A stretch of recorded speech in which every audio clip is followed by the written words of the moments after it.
Check.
All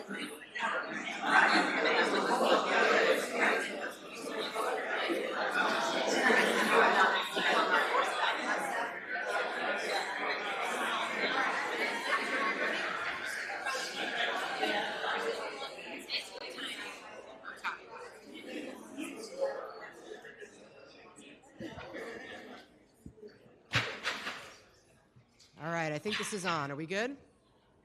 We're good. All right, good morning, everybody. I am Lori Snyder-Benier. I'm the Dean of the Nicholas School of the Environment, and I want to welcome you all today to the Nicholas School's PhD recognition ceremony. I want to welcome our graduates, of course, their fellow students, their friends, family, faculty, and staff, and everyone who came together to support them today and throughout their long journey as PhD students here at Duke University. I want to thank Rachel, Corey, Jessica, and Garrett, who made this event possible to celebrate with you and to make it special. This weekend is a time of great celebration. This ceremony celebrates the contributions you have made to the scientific community and to the academic community here at Duke. I feel like I should be looking over this way okay. You and your classmates deserve to be celebrated because against all odds, you've done it. You've reached the 2%. Not the 2% of income earners, unfortunately, but the 2% of the U.S. population that has earned a PhD.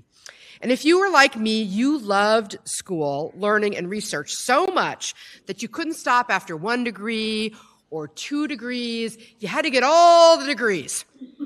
And your parents, like my parents, may have wondered if you were ever going to get a real job. Well, mom, dad, grandma, grandpa, they're finally getting a real job, but not until we take some time to brag on them a whole bunch. You are embarking on your next adventure. Some of you are heading off to postdocs and other academic positions. Some are heading to industry or nonprofits. Some are probably not heading to the federal government this year. All of you will engage in work that pushes the frontiers of science, uses science for the betterment of our world, and or help train the next generation of environmental scholars and leaders. At the same time, we acknowledge that the economic landscape into which you are graduating is different from the one you may have expected or hoped for. Many federal agencies are not hiring, and postdoc positions are increasingly competitive. But rest assured that the problems you work on, climate change, biodiversity loss, environmental health, forestry, and marine science, are as critical now as ever. And even though you are graduating, the Nicholas School community remains committed to your long-term success. So please stay in touch with us. Reach out to the Career Service if you need help. We'll be here for you for your entire career. When I think back over my own career, I'm surprised at how much of a role serendipity played. There were key times where casual connections with colleagues developed into completely new research directions.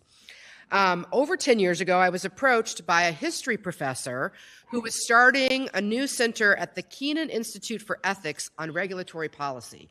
And everything about that struck me as odd.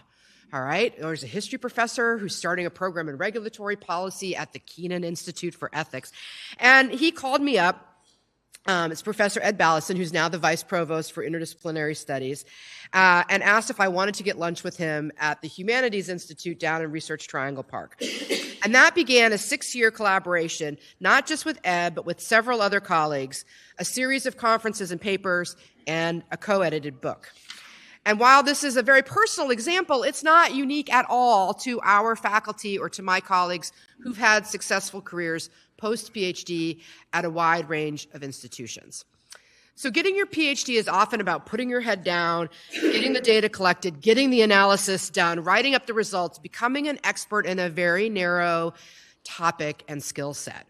Those things don't just stop because your PhD is over, but it's also important to occasionally look up. Take those lunch or coffee meetings with colleagues in other fields or other parts of the organization you'll be working for. Be open to go outside your comfort zone when the really compelling ideas come along. Be open to serendipity. Some of the best ideas and collaborations can be found in the unlikeliest of places. like with a history professor at lunch at the Humanities Institute in RTP. Whatever comes next, please keep us informed as your post-Duke Lives unfold. We regularly profile alums on our website and in our newsletters. I'd love to see you and your work featured there. Before we hear from our host of ceremonies, Prasad Kasabatla, Professor of Environmental Chemistry and Senior Associate Dean for Research and Doctoral Programs, I'm pleased to introduce our student speaker. The student speaker is selected from among the graduating PhD students to represent them and speak to you, our graduates and your guests, on behalf of the graduating class. Since their advisor will formally present this student to you all after the remarks, I will be brief. Rafaela Lobo, please join me on stage.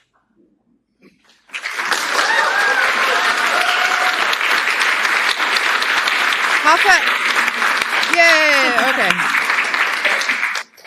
Rafaela Lobo earned a bachelor's degree in international relations from Pontifical Catholic University of Goiás in Brazil. Goiás in Brazil. They needed to put an accent there for me. All right, she earned a master's degree in political science from the University of Central Florida. While at Duke, she earned a certificate in Latin American studies and was a founding member of the Ocean Diplomacy Working Group. She was also a founding member of the Duke Marine Lab Seize the Day podcast. And last year, I awarded her one of 2 Dean's Manuscript Awards, which we will be doing later. So it's great to see you here again. Please help me welcome Dr. Rafaela Lobo.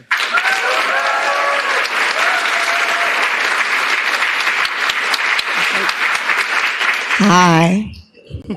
Thank you, Lori, for that wonderful introduction. Lori's still part of my speech, but I guess maybe that's just we have a theme going on this year.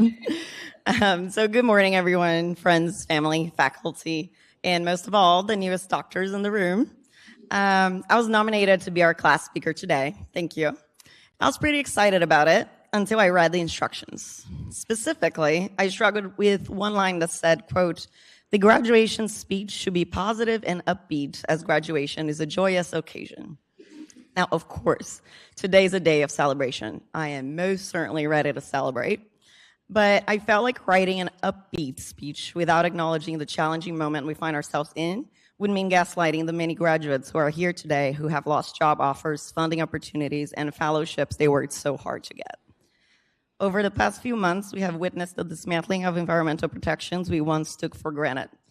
We have seen science questioned, institutions weakened, funding withdrawn, and opportunities vanish. We are stepping into a world that feels uncertain and far more challenging than we ever imagined when we began this journey.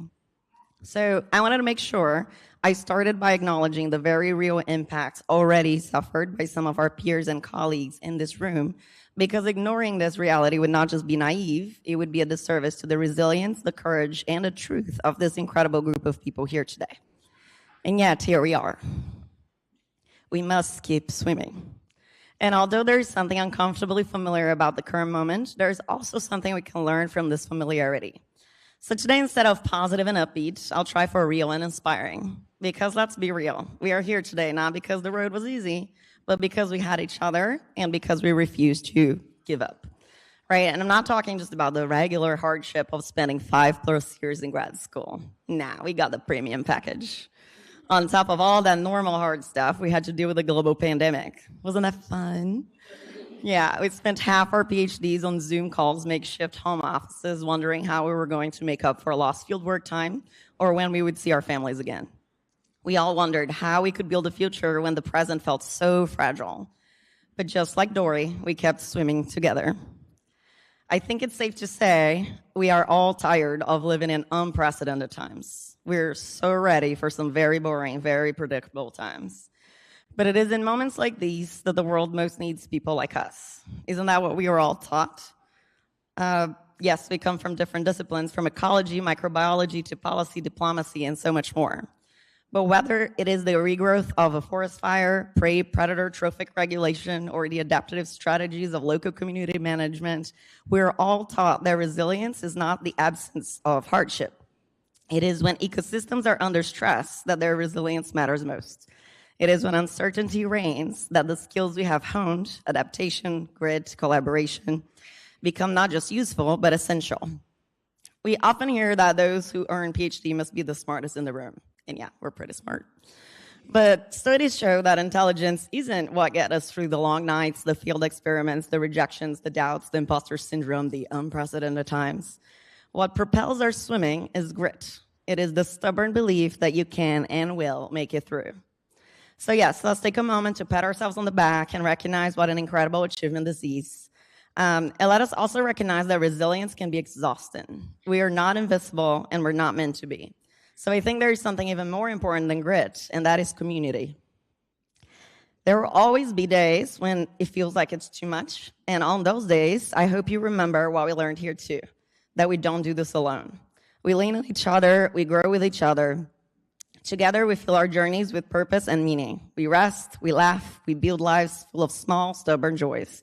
Beach days and pottery classes, sunset cruises, dance lessons, kayaking, paddleboarding, movie nights and baking cookies, Friendsgivings and Halloweens, camping trips, cooking dinner, Thursday night beers, holiday parties, beach volleyball, to mention just a few. We kept swimming through thousands of moments that stitched our years here into something far bigger than a diploma. Those were the moments that taught us the things far more important than we could find in textbooks or lecture halls. We came from very different places, disciplines, and backgrounds. We spoke different languages, sometimes literally, and sometimes in the scientific worlds we inhabited. But we built a community where different ideas and identities weren't barriers, they were bridges. Every new perspective stretched our minds, and that spirit of unity, of learning across differences, is one of the most powerful legacies we carry with us today. And of course, we didn't just rely on each other. So today we owe an enormous thank you to the families and friends who supported us, who believed in us, celebrated with us, and sometimes simply held us up when we couldn't do it alone. Some cooked and cleaned for us, handed us a glass of wine when we needed it the most, or just hugged us when we needed a good cry. In a million different ways, our families kept us going through thick and thin, and we want to say thank you. For those who find strength and faith in spirituality, today is also a moment to give thanks to the forces that guided us through this journey. And today we also hold close in our hearts the family members and loved ones who are no longer with us, but whose love, encouragement, and belief in us continue to guide our steps and light our way. To the staff who made sure the gears kept turning, often behind the scenes, we see you and we are deeply grateful for you. And to our advisors, you taught us how to write, to analyze, to teach, to lead. You gave us opportunities, yes, but more importantly, you gave us confidence. You celebrated our successes and stood beside us through setbacks, not just as scholars, but as people. Some of you even became witness to COVID weddings, supporters of our first papers, mentors, and role models beyond any job description. So friends, after today, we will scatter to different corners of the world. It might be a long time before we see each other again. But the truth is, this is not an ending. It is a beginning. I have no doubt that each one of you will go and change the world in thousands of small and mighty ways. Some of you will make exciting new discoveries. Some will heal landscapes or seascapes. Some will rewrite policies. Some will run toward problems no one else dares to face. And many will teach the next generation of stubborn, brilliant dreamers. And all of us will forever be bonded by and carry forward the lessons we learned here about friendship, about resilience, about community, about the power of grit and the beauty of hope. So, as we swim into this next chapter, stay in touch, stay grounded, be proud of how hard you work to be here, be kind to others and to yourself, respect your body and rest when you need to rest, and then get back up there and go change the world. Because a better world is possible, and you are, each and every one of you, extraordinary. Congratulations, we made it.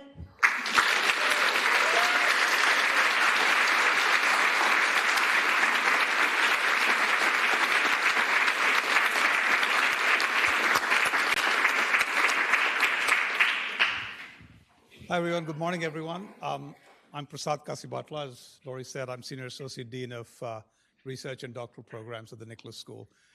And it's my pleasure to serve as your host today. And now is the time you've all been waiting for, the recognition of our graduates. Before we get started, some bookkeeping notes. This is a celebration. It's a joyous occasion. So don't hold your applause. Express your support as and when you feel like it. We also encourage photographs, laughter, have a great time. There'll also be opportunities for photographs after the event. This year, we have 1 Master of Science and 29 PhD graduates across 1 certificate program and 5 PhD programs.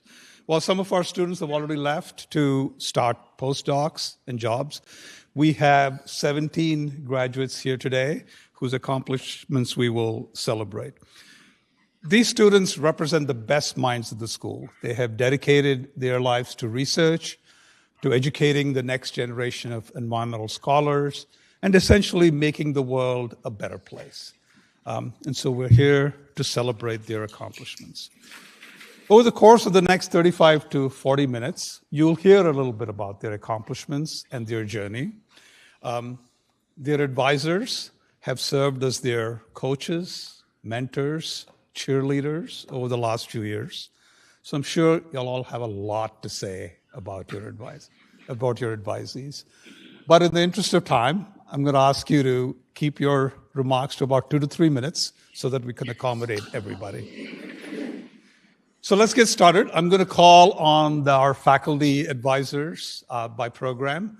And graduates, please join your advisors on stage when they're called. So first, Drs. Wenhong Lee and Brad Murray will present our Earth and Climate Science graduates.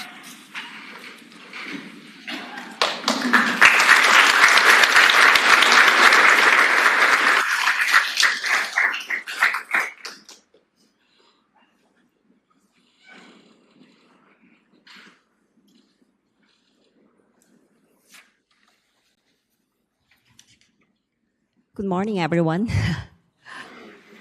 So it's truly a pleasure to recognize Ke-Chi He, one of the most exceptional PhD students.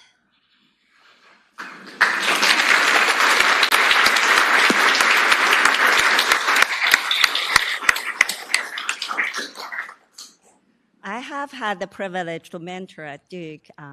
Ke-Chi's intellectual rigor, creativity, and deep commitment to advancing climate science have distinguished him throughout his doctoral journeys.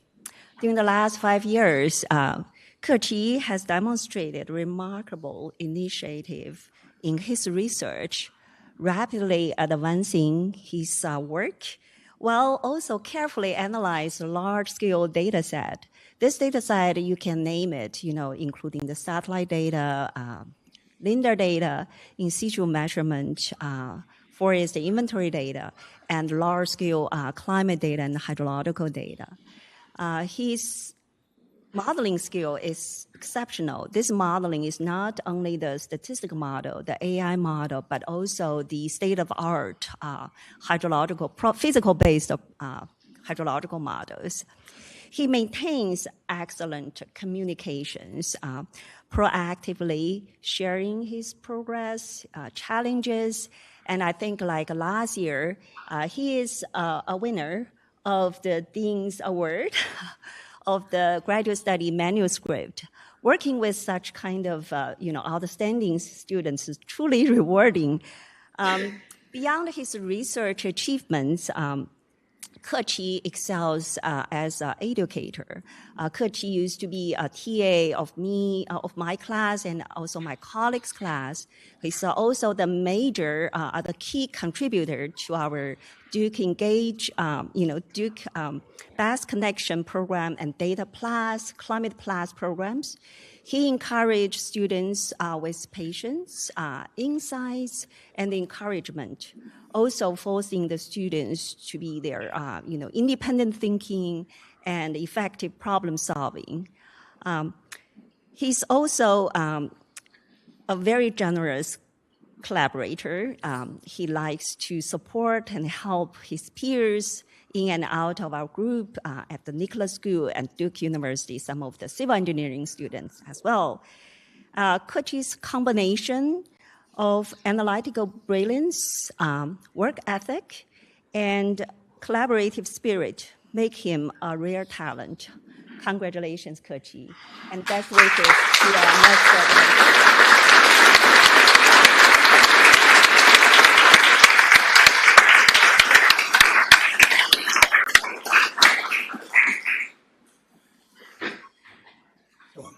Working with Connor Lester has been a really unique experience in a bunch of ways.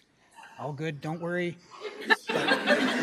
Connor's dissertation consists of two pretty different topics, wind ripples and salt marshes, but there are some definite commonalities in how both interactions went. So both projects involved a big team of international experts in the topics, and early in the project, in both cases, Connor would come to meetings with just harebrained ideas and bravely, and we'd have to say, well, we know you're just learning these topics still, and it's really good to think creatively, but it's not that. We all know it's not that.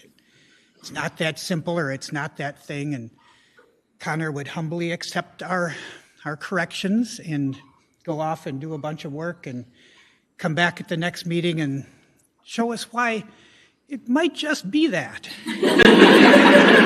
Another round of skepticism and another round of really careful, deep digging. And in the end, in both cases, we all had to say, oh, that really is the thing that we need to understand to make sense of this problem. And that's been just a joy. And it's been a lot of really careful work that Connor's done, not just to convince us, but he's generated appendices that are just pages and pages of supplementary information. That's lots of gnarly math and numerical results that nobody suggested that he do. In fact, I commonly cautioned against rabbit holes.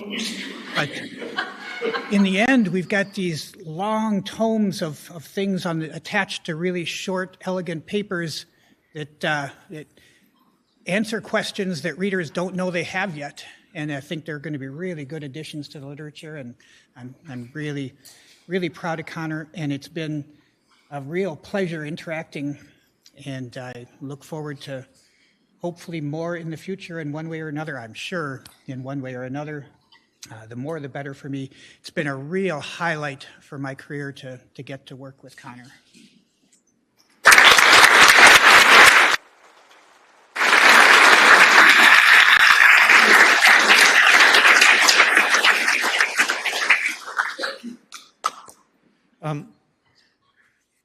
Now, Drs. Heather Stapleton, Martin Doyle, Jan Lin, and Dalia Patina Chirari will present our graduates from our Environment PhD program.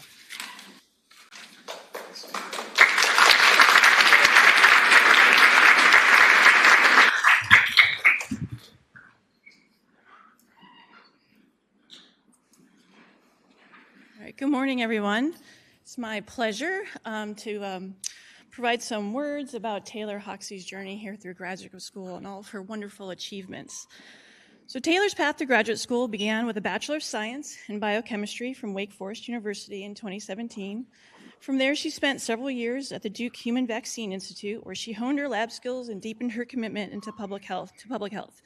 It was clear early on that Taylor had both the scientific rigor and curiosity that would make her an outstanding PhD student. And we were so thrilled when she joined the Integrated Toxicology and Environmental Health program here at Duke. Now, let me pause and say, as a proud North Carolina native from a family of diehard UNC fans, we suspect it may have stung a little bit for Taylor to become a Blue Devil. But I'm happy to report that after a few years of basketball, bench work, and brilliant science, we're pretty sure we converted her into a true Dookie. Especially after she camped out twice. She camped out for basketball tickets and won the student lottery not once, but twice. I don't know what your secret is, but if you play Powerball, can I have in on your numbers? Taylor's research focused on PFAS. It's an acronym for per and polyfluoroalkyl substances. Try saying that 3 times fast. Also known as forever chemicals, a class of substances which unfortunately do have some negative consequences on human health.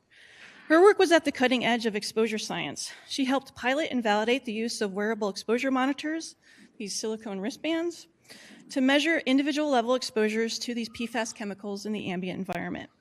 This work not only advanced our scientific understanding of these chemicals, but also opened new possibilities for personal exposure monitoring and public health on a broader scale. And in fact, we're now using these exposure tools to assess firefighters' exposures to PFAS across the whole state of North Carolina, building upon the work that Taylor started. Her research also helped us to understand that not all PFAS exposure is driven by contaminated drinking water. There are several PFAS used in building materials, furnishings, personal care products, and it turns out the exposure to some PFAS actually does occur, primarily via a combination of indoor inhalation and dermal exposure. And understanding the primary sources and pathway of exposure is really essential to managing the risk for these chemicals of concern. During her time at Duke, Taylor trained in analytical chemistry, exposure science, and community engagement, developing a set of skills that now make her an asset in the real world of environmental health policy and practice. She also persevered through the disruptions of COVID, as we talked about this morning, weathering delayed wedding plans, I know, more than once, but I'm delighted to say that she and Adam are now happily married and living in Minnesota, where Taylor continues her impactful work at the Minnesota Department of Health. Taylor, we're so proud of you, of the scientist and professional you've become. Thank you for your brilliance, your resilience, and your dedication to making the world a healthier place. Congratulations.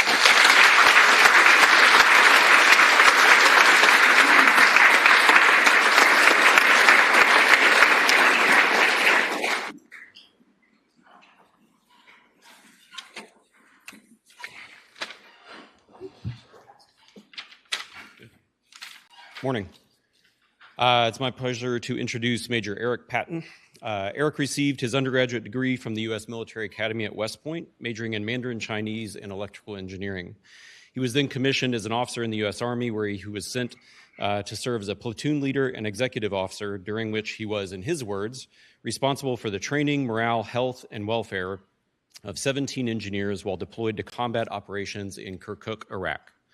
In addition to his time in combat, Major Patton also served as a company commander and engineering officer, among other roles across a range of locations and positions in the U.S. Army and domestically with the U.S. Army Corps of Engineers. This included his service associated with Hurricane Sandy recovery operations. During his time in the Army and in the Corps of Engineers, he also received 2 master's degrees, one in geology and one in geological engineering. In 2022, Eric was selected to be part of a very small cohort of Andrew J. Goodpaster Scholars. These officers pursue a PhD recognizing the Army's long-term need for soldier scholars who can provide strategy and advice related to defense, intelligence, and national security. In August of 2022, Eric, his wife Ashley, and their 5 children moved from Fort Wainwright, Fairbanks, Alaska, to Durham, North Carolina. Eric's dissertation focused on how increasing temperatures affect U.S. Army operations, particularly basic combat training.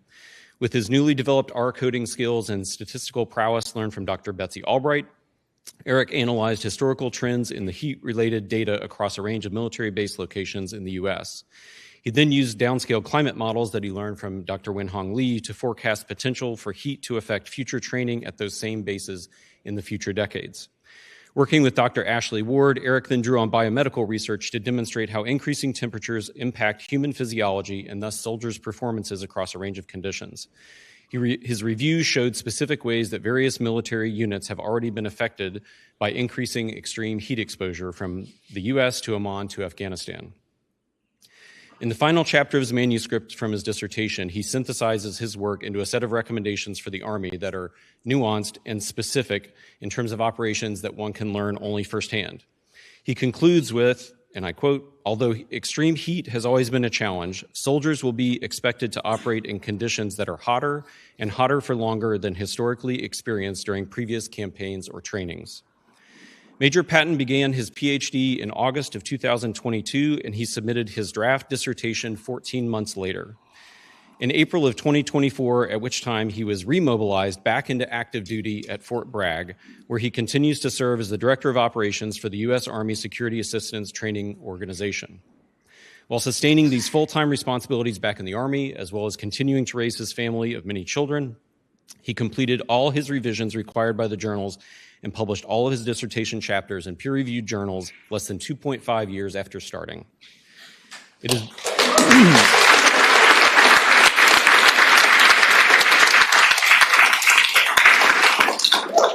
has been my personal and career great privilege to serve a very small part in his success. And in closing, I want to thank you, Ashley, and your family for your many years of service to our country. And on behalf of your committee, congratulations for a truly exceptional PhD.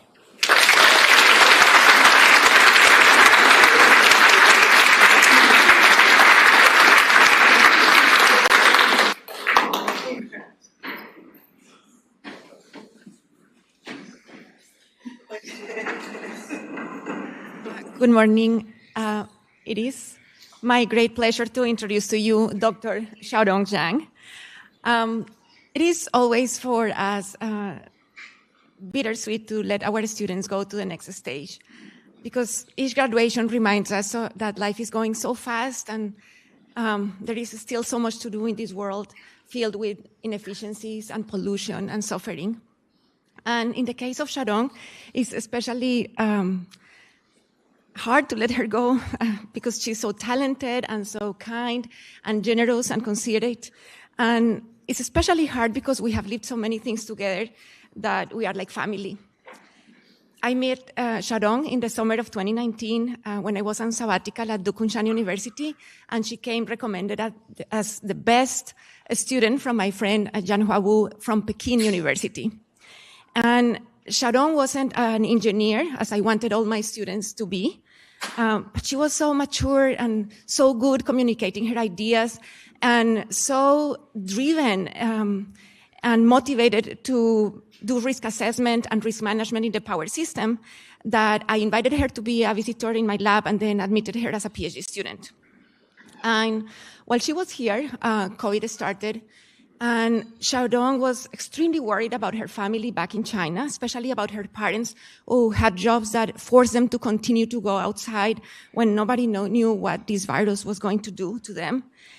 But despite this worrying, she stayed very focused and worked at the time on a paper to assess the quality of data for understanding the potential for decarbonizing the Chinese power sector.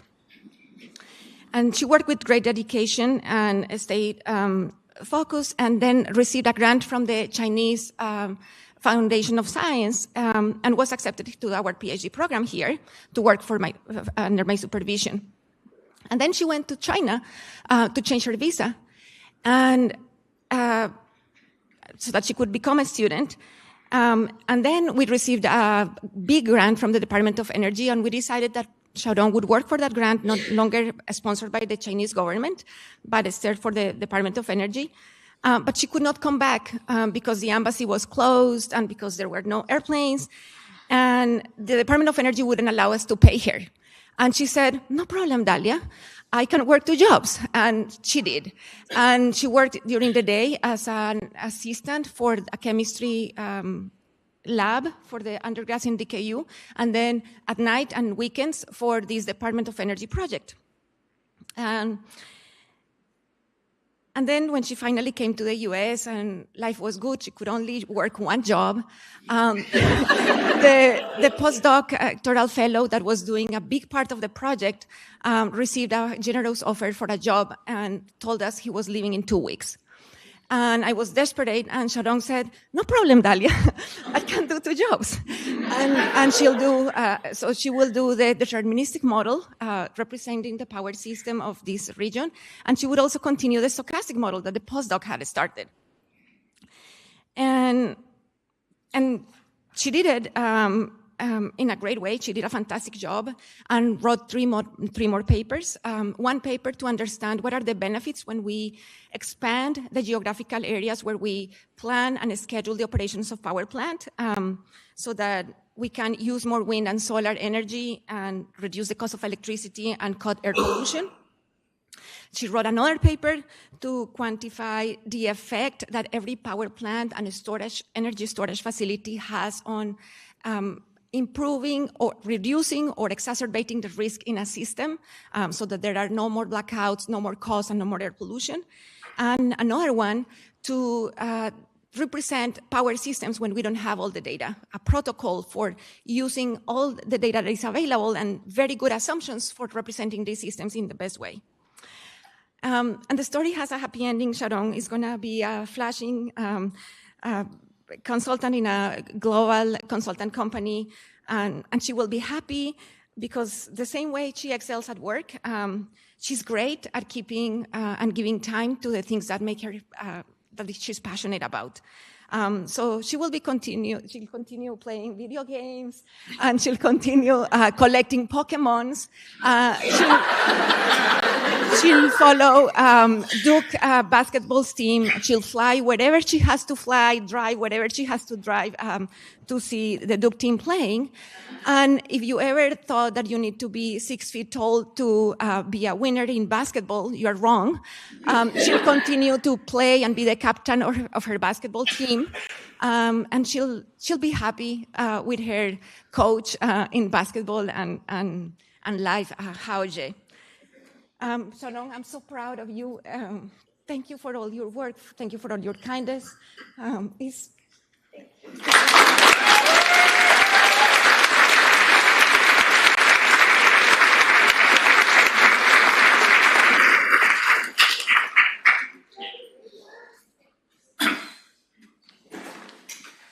morning.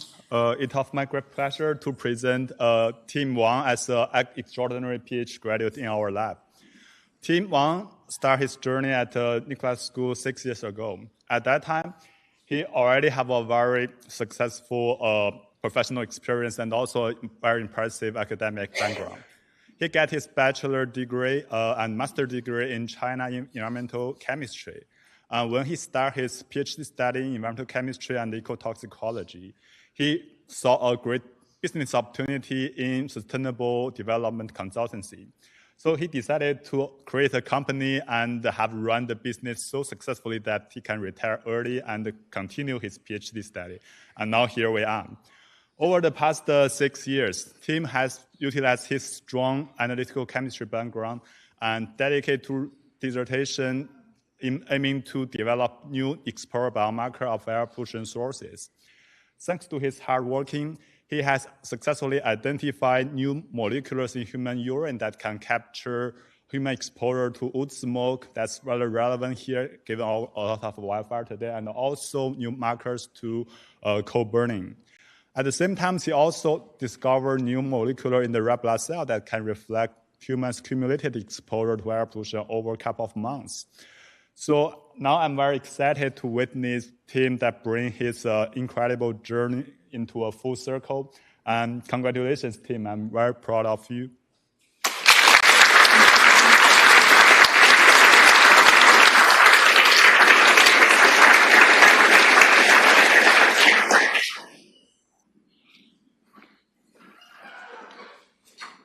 And now invite Drs. Pat Halpin, Andy Reid, Grant Murray, Thomas Schultz, Zachary Johnson, Javier Basuto, and Lisa Campbell to present our marine science and conservation graduates.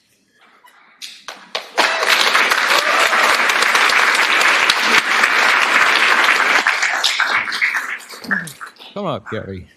All right. As she comes up here, Gabby and Betta emailed me from a bar last night. Late last night to make sure that I reminded everyone that they were the women beyond national jurisdiction. So what's beyond national jurisdiction? Well, it's the high seas. So Gabby worked on a dissertation on the right to fish for whom, a geospatial study of high seas fisheries, the governance and ocean conservation. Gabby came to us from NYU to work at the intersection of science, management, and governance of the high seas fisheries, a truly global scale topic. She's led important and impactful new developments in this arena, and she's only begun to continue this effort into the future. For centuries, fishermen left ports and sailed beyond the horizon unseen and unmanaged until they returned. In historical times, there were few vessels, and most of them didn't travel far. But in recent decades, we have large industrial fleets fishing in the high seas. These international waters are a common pool resource that are expected to benefit all humankind. But this 60% of the oceans is massive, both in area and is also full of unknowns. Who fishes these waters? Who benefits from these resources? How are these areas managed? These are the questions Gabby embarked on to answer. In 2025, industrial fishing fleets continue to leave ports and fish distant waters, but we now have emerging technologies to track these vessels and illuminate the area beyond the horizon. But as Gabby found, tracking vessels from satellites indicates where there's a ship on the water, maybe the flag it's flying, but does not tell us who's actually operating that vessel and who benefits from the fish that are caught. So Gabby's first chapter of her dissertation produced a paper titled Who is the High Seas Fishing Industry? She combined high-tech satellite tracking methods with old-school investigative reporting to track down the corporations and owners who actually benefit from fishing the global high seas. Her method was really simple: follow the money. In addition, Gabby conducted an assessment of regional fishery management organizations that was tasked with managing, looking at the production of a scorecard to match their stated goals with their current performance. This global review found continuing mismatches between the management objectives of these international organizations and the realized activities. Gabby also focused on the emerging Biodiversity Beyond National Jurisdiction Treaty. This is an expansion of the Law of the Sea. The BBNJ Treaty is an attempt to better clarify how ocean areas could be managed into the future. So Gabby conducted specific case studies on emerging areas of potential interest in the high seas, the Sargasso Sea, and an area in the Pacific called the Costa Rica Thermal Dome. Gabby has moved the game forward on developing the science needed to inform better international management of the high seas. She's going to continue this important work in her new position at Georgetown University, and she's on an exciting trajectory to make real change in the world. Congratulations, Gabby.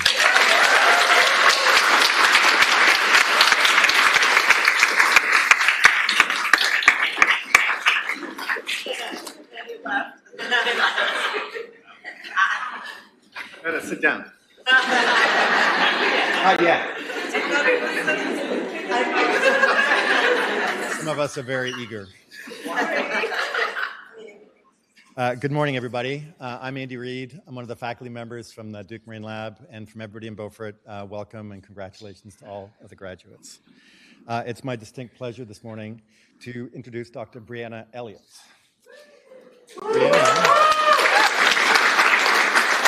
Before coming to start her PhD in my lab, Brianna completed her MEM degree here in Duke, graduating in 2017. So we've been working together for the better part of a decade. That decade has included one global pandemic, 2 Trump administrations, several hurricanes. We've been through a lot. Brianna's dissertation focused on the bycatch, or the accidental capture of dolphins in fisheries, tuna fisheries in the Indian Ocean. We believe that more than 4 million dolphins have been killed as a result of these interactions since 1950. Brianna used several approaches in her dissertation to address this critical conservation issue, including policy and legal analysis, the application of remote sensing and machine learning to better understand these poorly studied fisheries, and importantly, her research included a critical assessment of whether multilateral or unilateral approaches are more effective at addressing such wicked conservation problems. Like all of these young, brilliant scholars, Brianna is a serial overachiever. She's a former Knaus Fellow at the State Department, a National Geographic explorer. She received a Chateaubriand Fellowship that allowed her to spend 9 months working with the Indian Ocean Tuna Commission on La Réunion. What the hell's wrong with my French? French Protectorate in the Indian Ocean. And she won the Nicholas School's Best Student Manuscript Award in 2023. And while she was finishing her PhD, she worked with some of her colleagues to found Duke's Ocean Diplomacy Working Group. I could go on, but I'm cognizant of the fact that we only have 3 minutes. So, thanks, Doug. Following graduation, Brianna was awarded a Presidential Manageable Fellowship to work at the Marine Mammal Commission, but sadly, the current administration terminated that program. But Brianna always lands on her feet, and so she is currently working for the Global Fishing Watch, an NGO with strong ties to Duke, whose mission is to advance ocean governments through increased transparency of human activities at sea with an emphasis on fishing. This position allows Brianna to continue her engagement with the Indian Ocean Tuna Commission. She returned just yesterday from La Réunion via Paris, so she looks tanned and relaxed. Brianna, now working for Global Fishing Watch, can live wherever she wants to live. And so we're all wondering where she's going to fetch up. Is it Beaufort? Is it Durham? Is it more likely La Réunion? So, but wherever she calls home, we have a long list of projects and manuscripts to work on. And I'm looking forward to many more years of engagement with you. I want to say how proud I am of you. Thank you for everything. And I also want to say, if you'll just bear with me for a second, Lori and Hafa both talked about the challenges that we're facing, the attack that the Trump administration is making on our scientific enterprise. And I want to say that I cannot think of anything better than unleashing this group of scholars on the world. Thank you.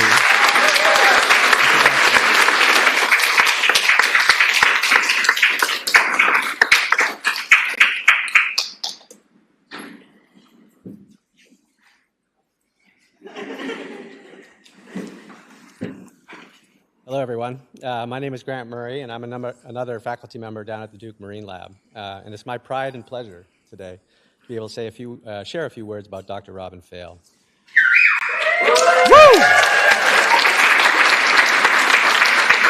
To do that, I'm going to share portions of a letter I wrote in support of Robin's application to the prestigious Knauss Fellowship Program that she currently inhabits. I chose to read part of this letter for two reasons. First, it will help keep me on time, which I'm reminded is a good idea.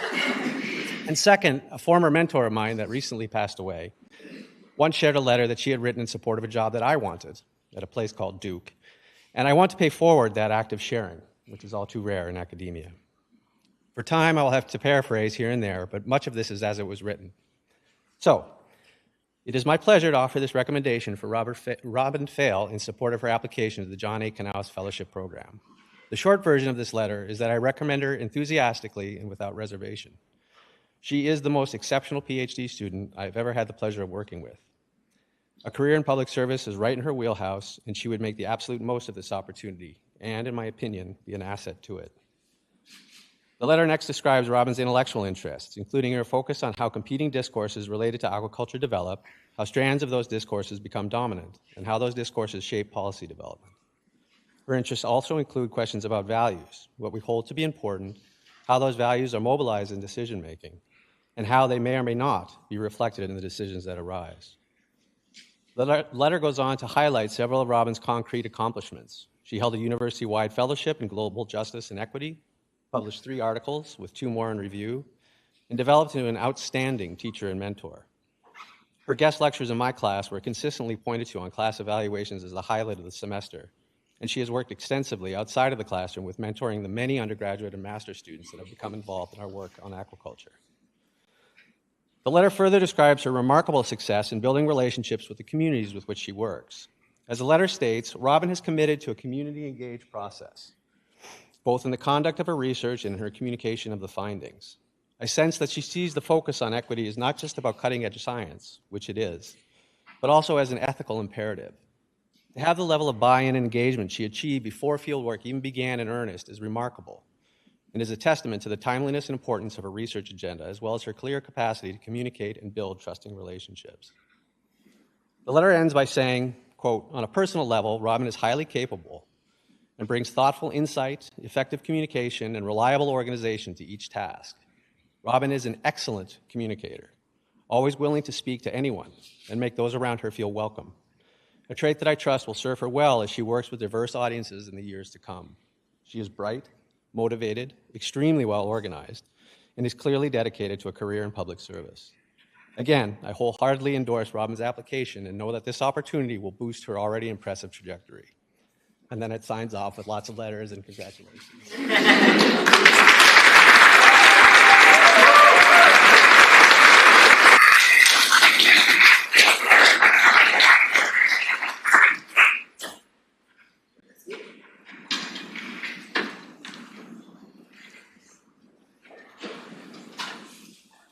Good morning. My name is Tom Schultz. I'm one of the faculty members down at the Marine Lab. And it is my great pleasure to be able to introduce Laura Givens today.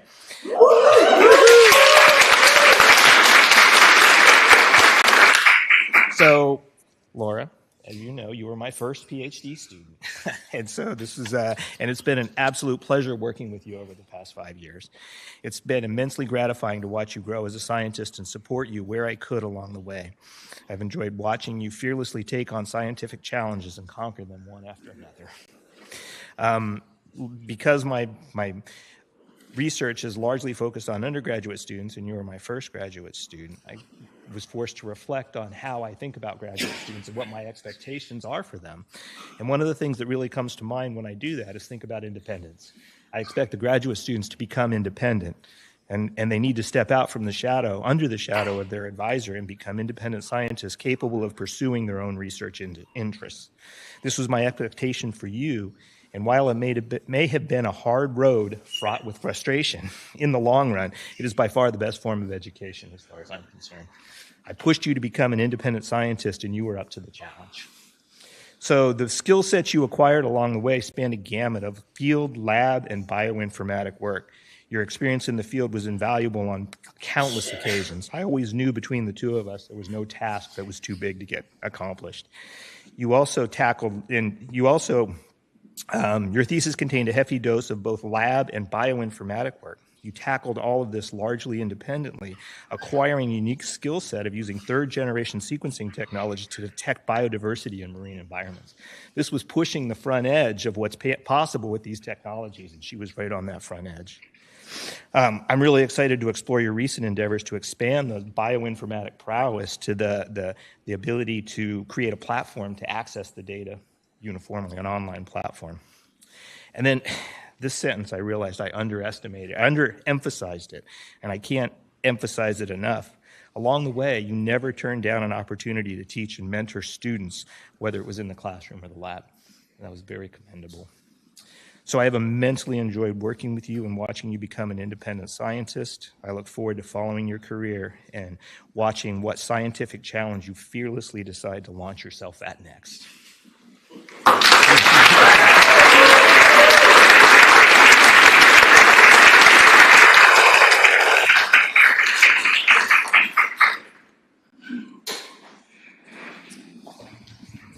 Hi, I'm Zachary Johnson. I'm another faculty member from the Marine Lab, and it's my distinct pleasure to give away Dr. Zhen Yao.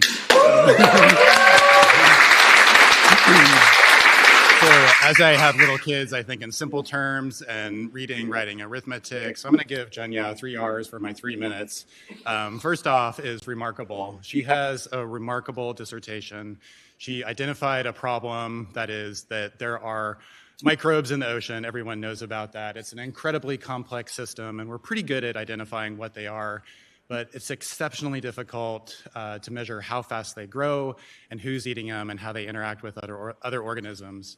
And so there were no techniques out there to do this, and she pioneered a technique to do that. She ground truthed it and then applied that at both local and other settings, and really showed that all that diversity matters, just like in human society, that all that diversity matters in the microbiome in the ocean. It's just really a remarkable piece of work. So congratulations on the first R, good. The second one is resilient, and like her colleagues, she went through COVID, she went through hurricanes, she went through some bouts of seasickness, she went through some poor advice from her advisor, and lots of other things too. And I just really impressed with how you take all those challenges and just persevere forward. So just a resilient student, and it's really impressive to me how you make that happen. And then the third R that is going to sound a little funny, but I have to explain, and that's Zhen Yao is a radiant person. And what I mean by that is so she just brings so much energy and positivity and fun and effervescence and just the good vibes to the work. And this persists even when things are down. And I don't know how you do it, honestly. Like you bounce back, and God knows we need more radiant people in the world these days. And so I just, thank you as a fellow Duke PhD student. I'm very honored to have you join us, and congratulations.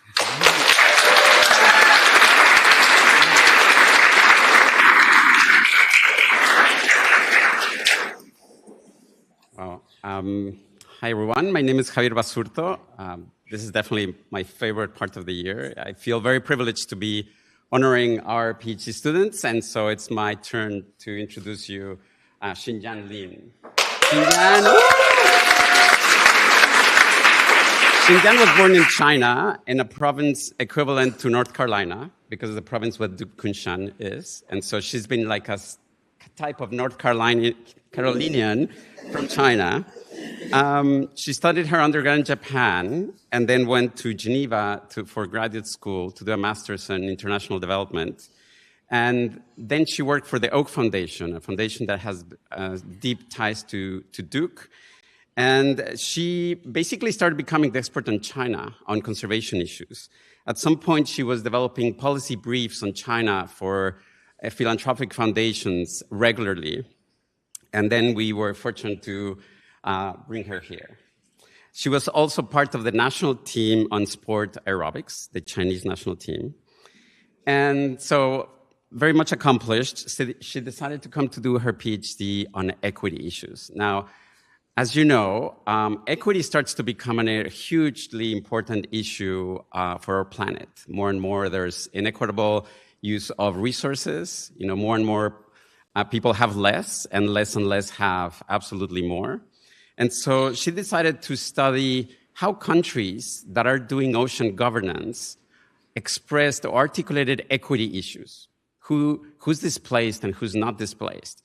Who gets to get those leases from wind energy and who doesn't?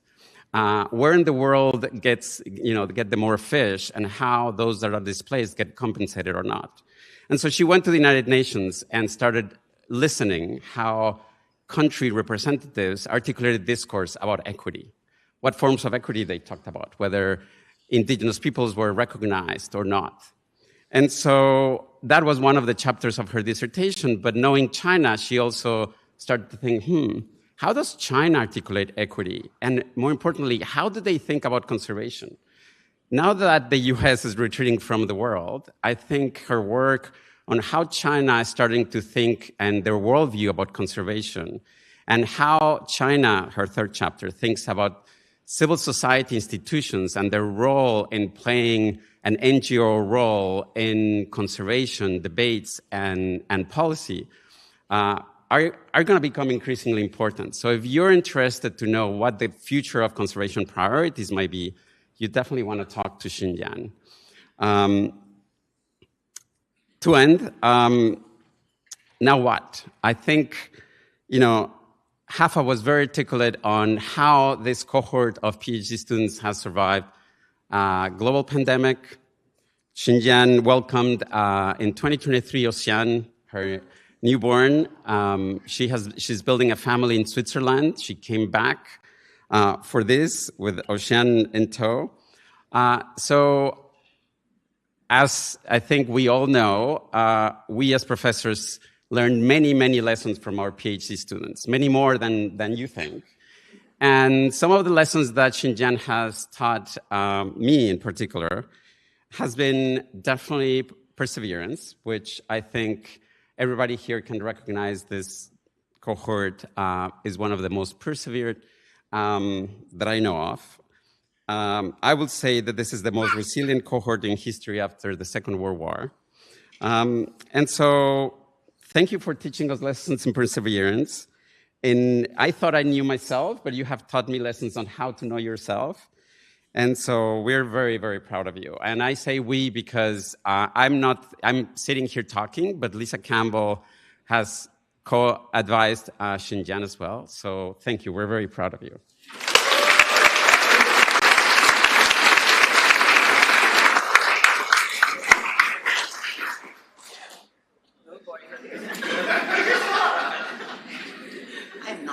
Yeah, Hafa sent me a text to warn me.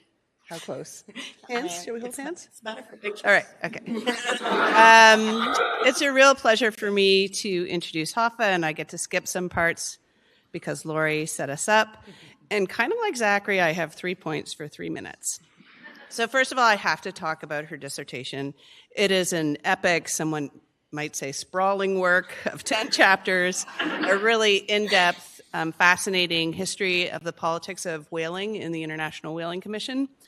Hafa mobilized theory from Global IR to frame that history around challenging understandings of what power is in that organization and who wields it.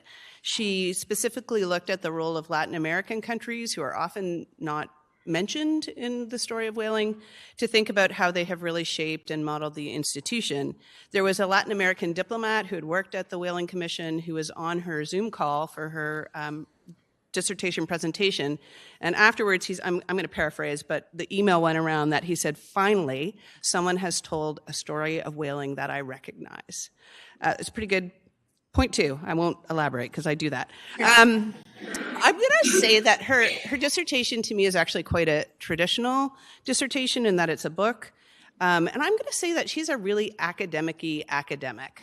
And I don't think she sees herself like that at all, but she loves like a really good research paper and an obscure archive, like drive her to, you know, like that's the best thing that happened all week. She's incredibly attentive to detail. She takes responsibility for her own work. She sets deadlines for herself that she mostly meets, and she owns it when she doesn't.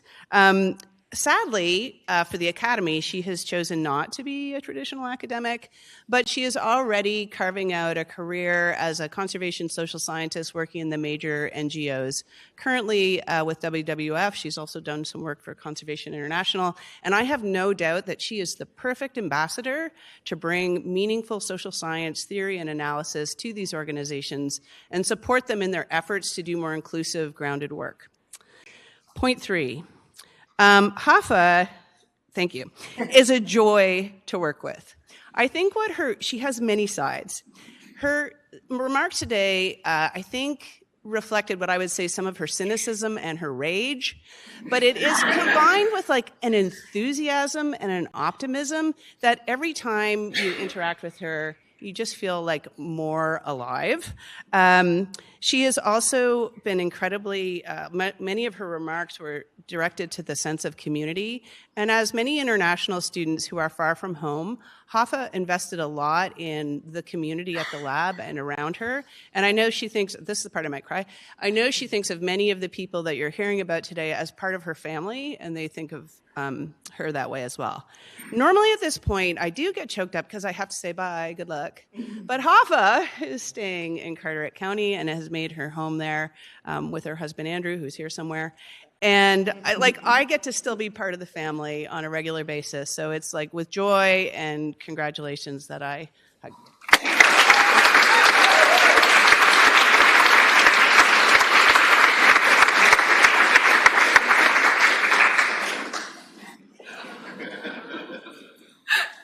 separate you two. All right. So we have our second woman beyond national jurisdiction. Elisabetta Betta Manini worked on deep sea mining and deep sea mining governance. Betta came to the Duke Marine Geospatial Ecology Lab as a Fulbright scholar from Italy to also work on the intersection of science, management, and governance in the high seas. But her focus was on the science and management and governance of the sea floor. Similar to fisheries on the high seas, the management of deep sea mining for minerals on the seafloor is intended to benefit all humankind. Deep sea mining has been a topic of experts and academics for many years, but just recently spilled into public view due to increased interest in extracting minerals to support emerging technologies such as electric vehicle batteries, solar panels, technological infrastructure. This emerging desire to rapidly exploit this resource is running up against the very slow-moving governance process of the United Nations Law of the Sea. The deep sea floor is one of the last unexploited features of our planet. It's often noted that we have better maps of distant planets than we do of our own deep ocean. The ocean floor has three main types of mineral deposit: manganese nodules, cobalt crusts, and massive sulfides found around hydrothermal vents. The challenge is how do we manage or extract these deep sea resources that we barely understand in a way that's as sustainable as possible, transparent, and equitable? Betta asked these important questions. Betta began her work on this topic to map the current state of deep sea mining with a focus on biologically critical hydrothermal ecosystems. These chemosynthetic ecosystems are not only important for minerals, they also represent extraordinarily rare habitats functioning through chemosynthetic processes, not photosynthesis. They're different from anything else on this planet as you can get.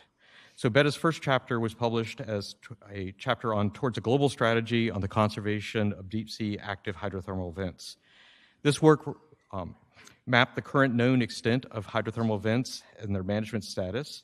Betta then expanded her scope of work to look at analogous mining from terrestrial mining. She also began exploring the knowledge exchange process. How do we develop our understanding and management of deep sea mining management? These directions looked at how science informs the development of environmental management planning for more effective governance in deep sea mining. Betta not only pursued a dissertation as a passive academic observer, but was directly involved in the hands-on facilitation of ongoing regional environmental management plans on the northern mid-Atlantic ridge, the Northwest Pacific, and the Indian Ocean. She's been working with the International Seabed Authority in this capacity. This work has taken her to Portugal, India, Japan, and just last week to China. This work is important, active, and vital. This is science in action. Congratulations, Betta.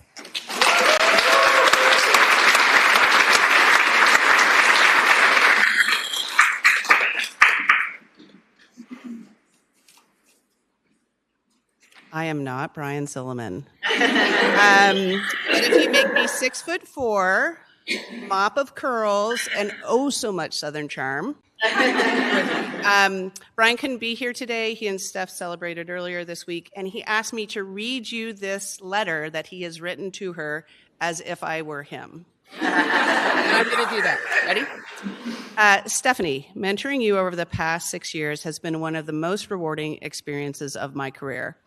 You've grown from a promising young ecologist into a trailblazing scientist whose work is already reshaping how we think about restoration, food webs, and the social dimensions of conservation.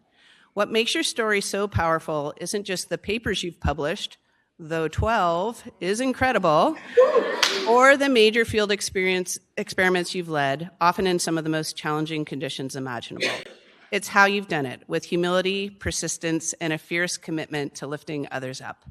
Whether organizing a field campaign in winter, co-authoring a chapter with historians, or mentoring a student through their first research project, you've led with purpose and inclusion.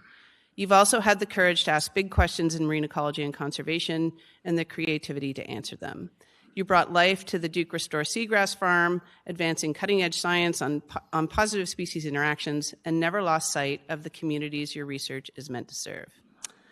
But beyond all that, you've reminded me, and everyone luckily enough to work with you, of what great leadership looks like in science. Grounded, generous, bold, and always looking to build something bigger than yourself. Stephanie, congratulations. You've earned this moment, and I can't wait to see what you'll do next. The field of marine ecology and conservation is lucky to have you as an emerging leader.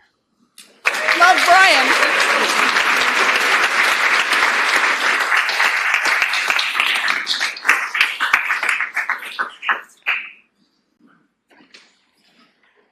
And now Drs. Charlie Nunn and Doug Nowachuk will present our university program in ecology graduates.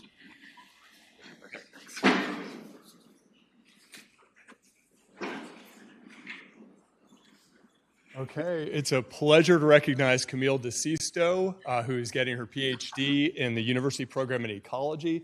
This is a program that cuts across departments and schools here at Duke. Camille came to Duke with an undergraduate degree from Harvard.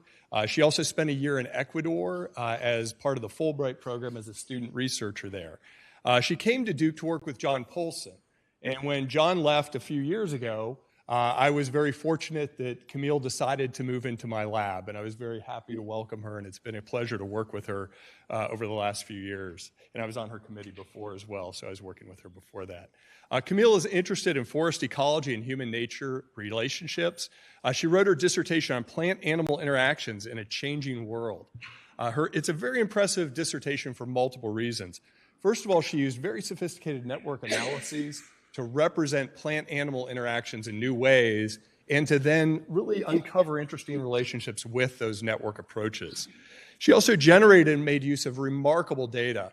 This includes data she collected in Madagascar, including bringing in local communities' knowledge about plant-animal interactions in really novel ways, and also making use of an incredible data set on 260 one-hectare transects from Gabon.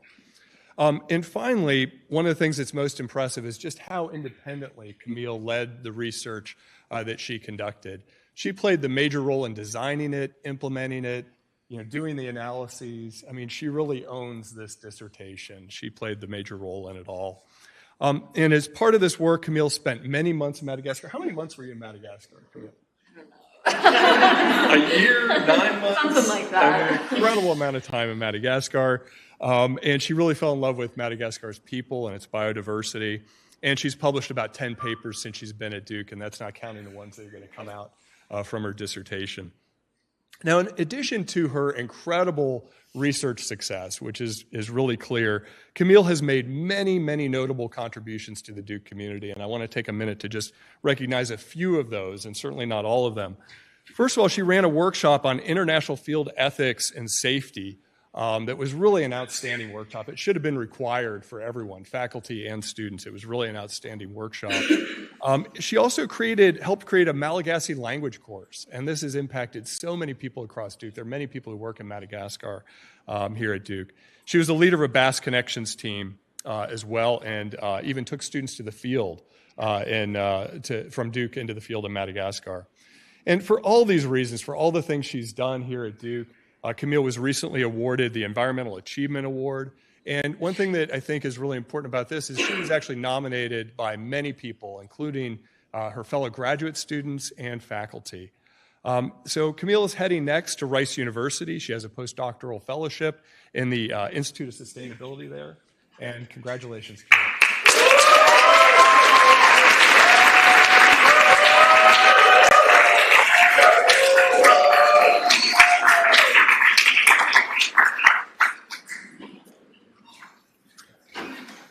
Morning, everyone. I'm Doug Nowacek. I'm a faculty member at the Marine Lab as well, and also in the engineering school. And it's a great pleasure for me to present Dr. Gregory B. Merrill, Jr.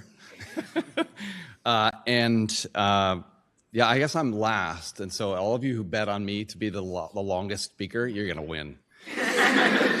But this is all about Greg.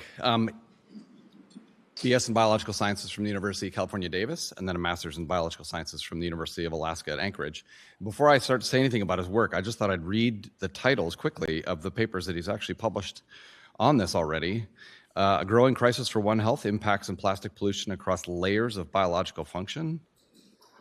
A Transdisciplinary Approach to Reducing Global Plastic Pollution. Microplastics in Marine Mammal Blubber, Melon, and Other Tissues, Evidence of Translocation.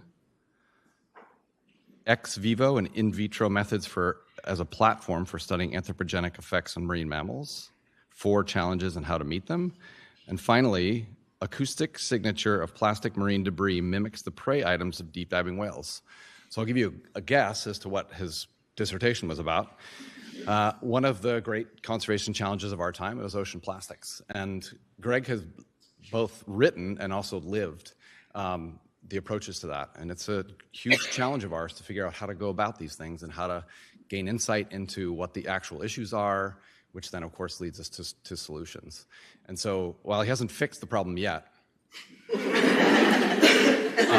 Greg has made tremendous inroads into these issues. And from the title of his dissertation, Drivers and Consequences, I think is really telling about Greg in that he looked at this problem from both directions, both what happens when the plastics actually get into the animals, but then also how they get there. And so, at one point he came to me and asked me about, plastics in the ocean and what it looks like to echolocating mammals, which is one of the things that I work on. And he said, well, what would you do? I think he said that. I'm making it up if he didn't. Anyway, because what I would have said was, it's your dissertation, not mine. I did one already.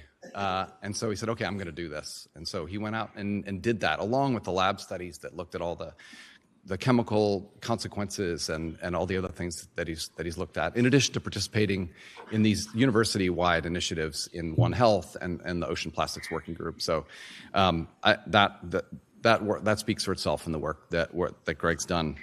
Just a couple of other highlights. Greg likes to shoot things at marine mammals, but just with paintballs. Keeping track of animals when we're out there on the ocean is a difficult task. And so Greg really pushed into this and did a lot of work on this, and it was a cool move into a new methodology to help us do that. But regardless, that was one method. He also worked on a lot of other ones, and I have a lot of respect for that in pursuing methods that are maybe on the cusp of being useful to what you want to do, but going out there, the question that you want to ask and approach, and if the methods aren't out there, you just got to make them. and you got to make it work. So he did that on a couple of occasions, including that last one that I mentioned about hitting plastics with acoustics. And the last thing I'll say is Greg's been a great lab citizen. This cohort truly is, I love the way Javier put that, the most resilient since the Second World War. Greg's been a great bridge from sort of my last generation of students to the current one, and he's also been a very giving mentor in that sense. But being a bridge to the lab and continuity and just keep swimming, as Hafa said. So congratulations, Greg.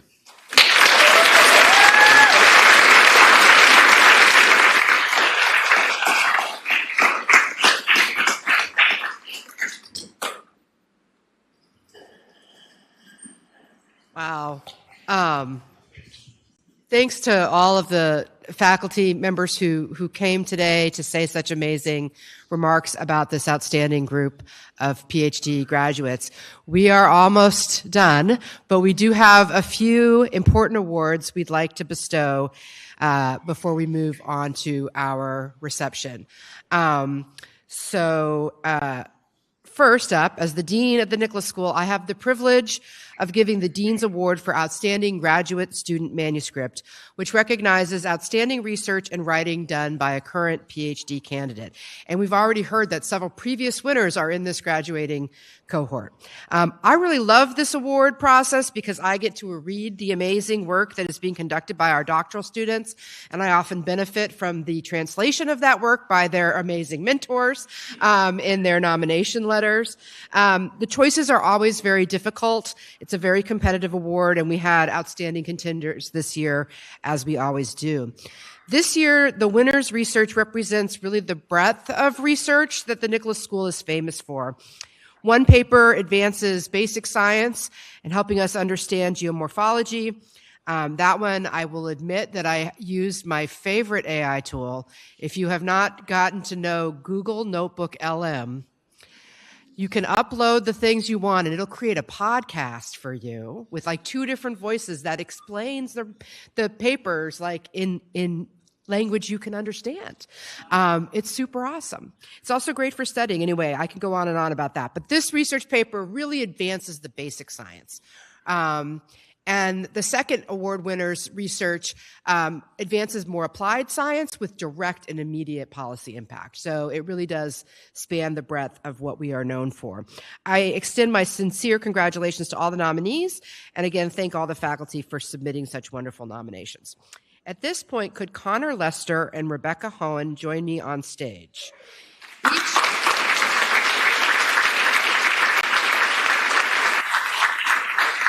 I'm going to have you stand on this side. Each winner will receive a cash prize and a framed certificate. So first up, Connor Lester for the paper Emergence of Wind Ripples Controlled by Mechanics of Grain Bed Impacts in Nature Geoscience. I learned a lot about geomorphology from this paper. And it was great that Brad already introduced him as he sometimes comes up with these, crazy ideas. This is like really simple and turns out to be right, and it transforms the field. And this paper is a testament to that. So this is my version of the Google Notebook LM podcast, so bear with me. A common sediment pattern called wind or impact ripples occurs across sandy beaches and arid regions worldwide. The observation of impact ripples on Mars, the same size as their terrestrial earthly counterparts, despite a thinner atmosphere, has raised questions about how these formations occur. A previous explanation suggested that grain movement through the air dictates ripple size, but Connor and colleagues propose a different story. They developed a theoretical model and a lot of really cool images that indicates that ripple size stems from interactions between windblown grains and the surfaces they land on. In addition, their model predicts that for high-density atmospheres, such as on Venus, or for sufficiently large sand grains on Earth, impact ripples propagate upwind. That's the cool part. Okay, although wind tunnel and field experiments are needed to confirm the existence of such anti-ripples, Connor and team suggest that their work could shed light on geological and environmental conditions on other planets. So, let's give a big round of applause for Connor Lester.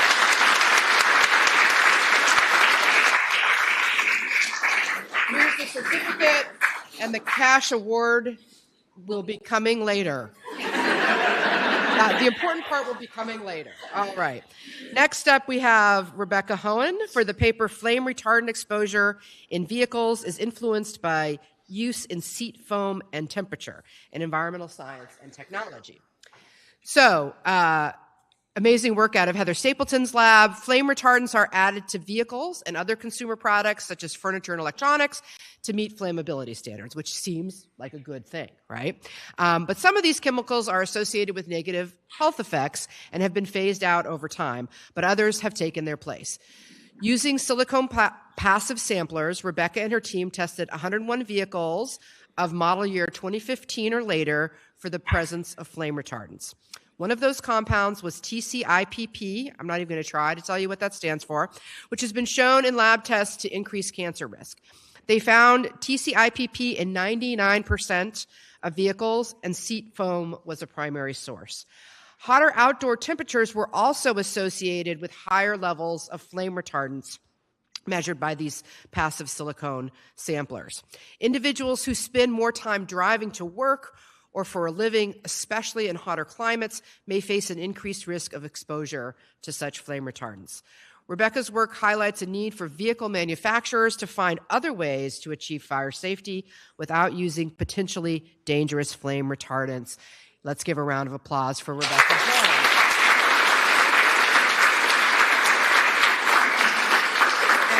Rebecca will be slated to be amongst the graduating students next year, correct? Yes.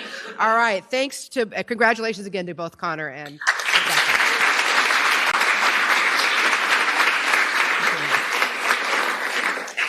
All right. I'm trying to see if the winner of this award is actually in the room, and I don't. She is. Okay, good. I don't know where, but. Oh, right there. Okay, yay, you're hiding. All right. Okay, so next up is the Norm Christensen Faculty Award for Excellence in Mentoring Doctoral Students. And it is my great pleasure to present the Norm Christensen Faculty Award for Excellence in Mentoring Doctoral Students. This award was established to recognize the dedicated career of Professor and founding Dean of the Nicholas School, Norm Christensen, who championed our doctoral students, who had high expectations for our students, and who held the school accountable for the education our students received. This award celebrates and honors the exemplary mentoring that lies at the core of the school's doctoral programs. The award particularly recognizes the use of culturally inclusive mentoring practices, commitment to advancing students' long-term professional development, and the creation of a supportive environment by fostering mutual respect. As former dean and professor emeritus Norm Christensen has said, quote, mentoring is not about teaching. It is first and foremost about listening very carefully. It's about understanding the goals and aspirations of your mentee as well as their context and constraints. It's not telling someone how to get to a destination. It's about helping them discover the route. So it gives me great pleasure to announce that Dr. Kate Hoffman, come on over, Kate.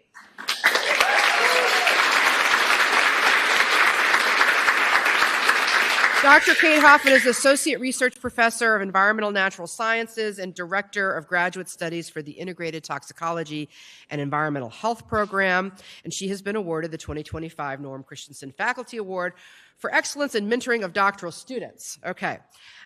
Student nominators raved about Kate's unwavering dedication to their success and well-being, which requires organizing and attending community events, participating in student-led initiatives, and frequently adjusting her schedule to suit her students' needs, among other efforts.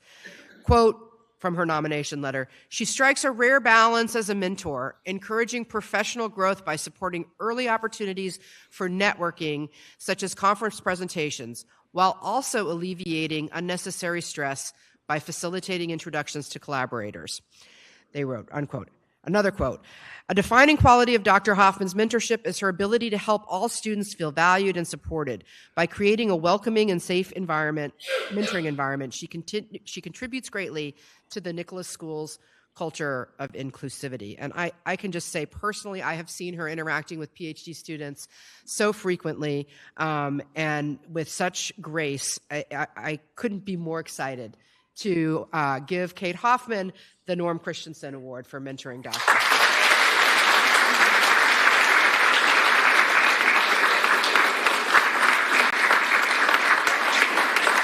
All right, and now I welcome to the podium Lisa Campbell to give us our closing remarks.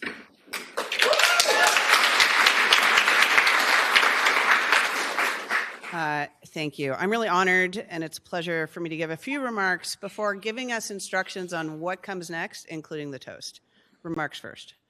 First of all, I love this event, as many of us said. I love hearing about all of your research and for the insight it gives me into our school. I'm amazed by the variety of projects that people have been working on, all of them fascinating, difficult, and important, and all of them in one place, the Nicholas School, like mind blown. Second, to all of our graduates, just listen, I'm going to say it again, congratulations. You are going to be congratulated so many times ad nauseum over the next several days during the frenzy of events that is a Nicholas School, or sorry, a Duke University graduation. We're just a small part. Stay hydrated. But really, like, congratulations. And I just encourage you each time you hear it to take it in, to revel in it, to hear it, and to own it. For at least the next 24 hours, like imposter syndrome be gone, right? Because you've done something very difficult. I'm going to borrow from Lori earlier today that just 2% of the population holds a PhD.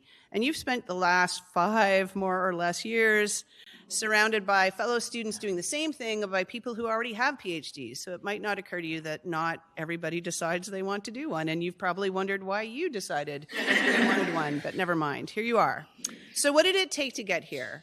Intellectual curiosity to ask meaningful questions, the intelligence and skill required to get the work done, the drive to keep at it, especially when things are not going as planned. We've heard a lot about that today. Tenacity, sometimes needed to get your advisor's attention. I am not going to look up at anyone.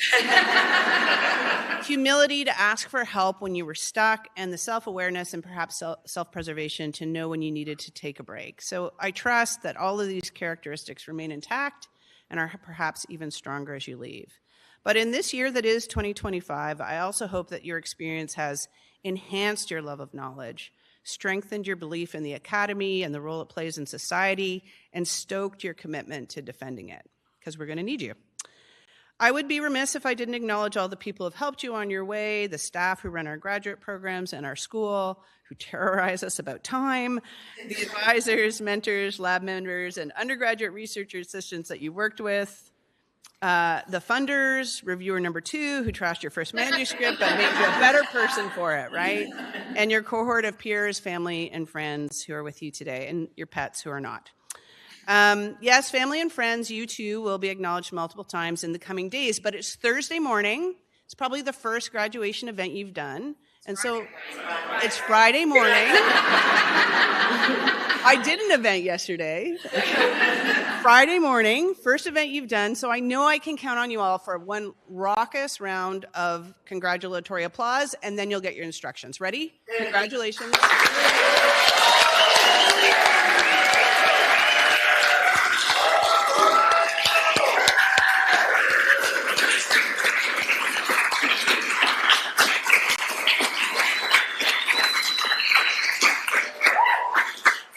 Okay, so that concludes the ceremony. So now I'll give you your instructions. We are going to ask that parents and friends and family promptly make their way outside to our reception area, and that students stay here, graduates stay here. Our staff will help direct you where you're going. You're going to go out the doors up at the top, down into the lobby, and grab a glass to prepare for the toast. Students are going to stay here just for a minute to get their photos taken with Dean Bonnier at the front of the room. I think that's happening. And then we will move out, and they will do the preferred stare photo, where they will, so have your cameras ready. They will align themselves organically without any organization along the stairs. And then we'll have the toast, and you can prepare for your next event. Thank you. Thank